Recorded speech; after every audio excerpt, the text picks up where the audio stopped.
you gotta realize, especially if you've made it to the point that you're in med school, number one, there's so getting in med school, number one, is so competitive, it's so hard to do. There are thousands and thousands of people that want your spot if you're in med school. So just the fact that you're there and you're able to speak with patients, and they put their trust in you and they believe you, like you're the person that they turn to for advice, so it's like, and you get to do, like, you get to be of service to other people. Like, people will let you put them to sleep and cut their skin and perform surgery on them. That's a very intimate, and it shows us how much trust somebody has to trust you in order for them to do that.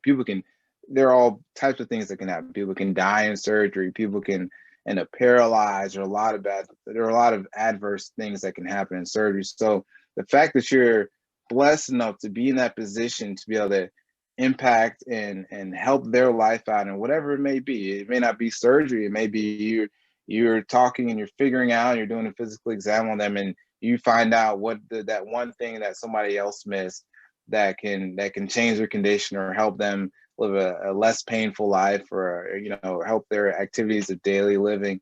So just switching that whole, like, oh, I have to wake up at 6 in the morning to go and round on these patients and work all day to, yeah, I get the opportunity to wake up tomorrow and go help all these people out. Like, that is the way to look at it, and that'll not only help you help yourself and help the day progress in a good manner, but also help the patients as well, because the patients will see that they appreciate you.